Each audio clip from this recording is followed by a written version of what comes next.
ये बात भी सही है, ठीक है, क्रेडिट आपकी बात से तुरंत ले लिया करेंगे। चलिए, इतनी सारी न्यूज़ में एक न्यूज़ बड़ी हैरान करने वाली आई। नेहरू ने चीन को बेच दिया था भारत का परमाणु बम बनाने का पदार्थ यानी फॉर्मूला। अमेरिकी विदेश विभाग के कागजों से बड़ा खुलासा। अमेरिकी विदेश विभाग के जो कागज हैं, जो क्लासिफाइड डॉक्यूमेंट्स हैं, जब वो डीक्लासिफाई हुए तब इसमें एक बड़ा खुलासा हुआ है। और ये खुलासा हुआ है कि 17 जुलाई 1953 को मुंबई के बंदरगाह पर सरगर्मियां तेज थी। पोलैंड के एक जहाज पर धरपकड़ का सामान धड़ाधड़ से वो सामान चढ़ा जाता है। जहाज पहले श्रीलंका की राजधानी कोलंबो जाना था, कोलंबो से होकर चीन के टाकू बार पहुंचता। लेकिन इस जहाज पर कुछ ऐसा रख दिया गया कि एक सप्ताह के भीतर ही इस जहाज को समंदर में रोकने के लिए अमेरिका के राजनयिक दिल्ली की गलियों के चक्कर काटने लगे। दरअसल इस जहाज में 2238 पाउंड थोरियम नाइट्रेट मुंबई से लोड किया गया था। ये वही थोरियम है जिसका उपयोग परमाणु बम बनाने में होता है। थोरियम नाइट्रेट को भारत की सरकारी company Indian rare earth metals limited ने चीन को 40,500 रुपये में बेचा था। ये कंपनी भारत के खनन का काम करती है। तब भारत चीन का युद्ध नहीं हुआ था। भारतीय प्रधानमंत्री जवाहरलाल नेहरू चीन को अच्छा दोस्त मानते हुए परमाणु बम बनाने का सामान बेचने की अनुमति दे रहे थे। बताइए साहब, थोरियम बेच रहे थे। सोचिए आप, 40,000 रुपये में।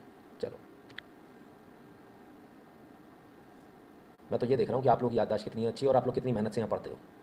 मैंने सिर्फ इसलिए ऐसे देखा कि शायद किसी का कमेंट आया हो, आप ही को देख रहा हूँ। मैं तो ये देखता हूँ आपके दिमाग की बत्ती कब जलेगी। 1953 में नेहरू जी ने ये कांड कर डाला।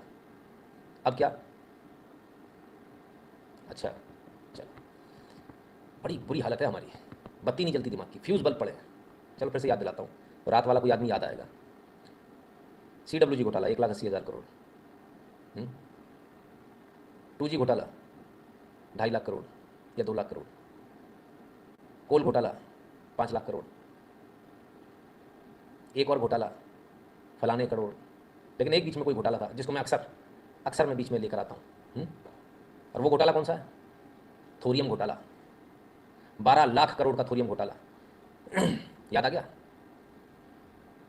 40,000 रुपये में मात्र 2248 पाउंड थोरियम बेच रहे थे आप।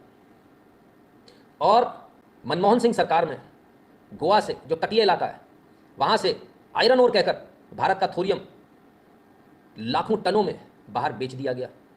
थोरियम चला गया हमारे देश से, थोरियम आ गया याद? मैं तो सिर्फ इतनी देर से ही देख रहा था आप लोगों की स्थिति कितनी खराब है। कैसे लड़ोगे आप लोग? ये युद्ध जो है ये दिमाग का युद्ध है।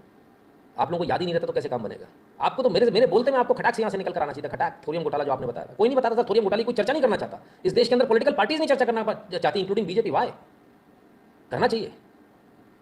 आप थोरियम बेच बैठे। राम सेतु में भी वही है, लेकिन ये तो पूरे तटवर्ती इलाकों से बेच मारा उन्होंने भाई। खनन हो चुका, अभी और इनको चाहिए।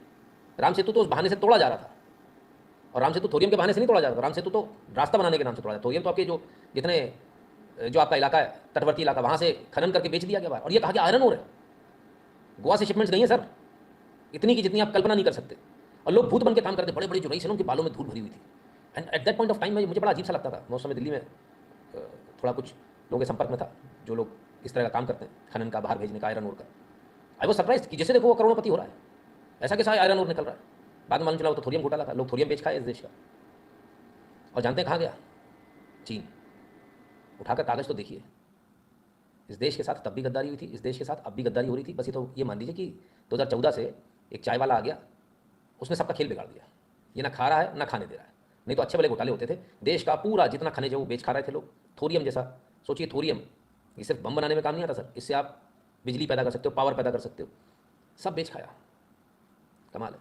One theory is Chacha had lost Ladakh because to give rare material to China. May be ऐसा भी हो सकता है नवीन जी, कुछ नहीं कह सकते। Anything is possible. इस देश में ऐसे ऐसे गद्दार बैठे हैं, इसकी कोई लिमिट नहीं है। तो जिन लोगों को अभी भी थोरियम घोटाला याद ना आया, वो थोरियम घोटाले वाला वो एपिसोड देख लीजिएगा, है ना, तो आपको याद आ जाएगा। और हम बार बार आपको इसीलिए सारे घोटाले याद दिलाते रहते हैं। एक और घोटाला है 30 लाख करोड़ का।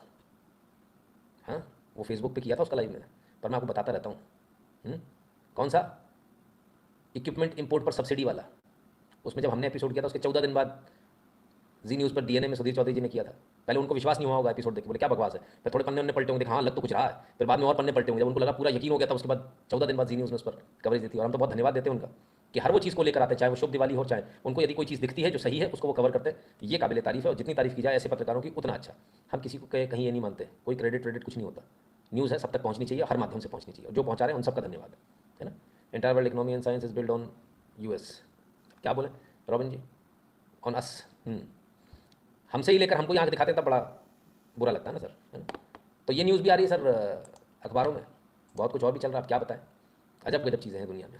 खैर चलिए, न्यूज़ सही मिलती है आप लोगों को, ऐसा तो नहीं कुछ इधर उधर, कितनी सारी न्यूज़ मिलती है। थोरियम हो, कोल घोटाला हो, इम्पोर्ट सब्सिडी घोटाला हो। हाँ, टर्बाइन्स का पता है कि नहीं पता है? वो टर्बाइन्स में जो घोटाला हुआ था, जो लंका लगा रखी है टर्बाइन्स में, उसको भी देख लेना एक बार, वो भी, उसका भी एपिसोड कर चुके, इतना कुछ कर चुके। अब तो मेरी स्थिति इतनी खराब हो गई, मैं अपने व्यक्तिगत काम भूल जाता हूँ। दिमाग में इतना इतना सब कुछ भर चुका है इन्फॉर्मेशन कि मैं खुद ही भूल जाता हूँ। आज कोई सज्जन मेरे से बोले ऐसे ऐसे करके, वो उस तारीख पापा, मैंने कहा कब कहाँ क्या, बोले अरे वो फलाना फलाना वो, मंदिर में प्रोग्राम। मैंने कहा मेरे को तो कभी बताया नहीं। फिर उन्होंने याद दिलाया तो मुझे याद है कि हाँ बताया था। कितनी बुरी हालत हो गई है, हैं? पर आप लोगों को याद नहीं रहता। भाई याद रखा करो, यहाँ आते हो ना, अच्छे से कान खोल कर आया करो, बहुत काम आएगा।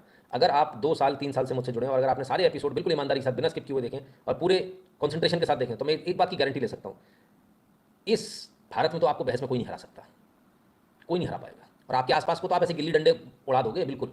हाँ, छक्के ऐसे मारोगे, स्टेडियम के बाहर गिरेंगे, जा जाके टपक टपक टपक, पता ही नहीं चलेगा। आपके तो पैर छू छू के गुरुजी कह के जाएंगे लोग, आपके ऑफिस में और आपके आसपास वाले, उनको तो नीलबटे सन्नाटा नॉलेज कुछ है ही नहीं।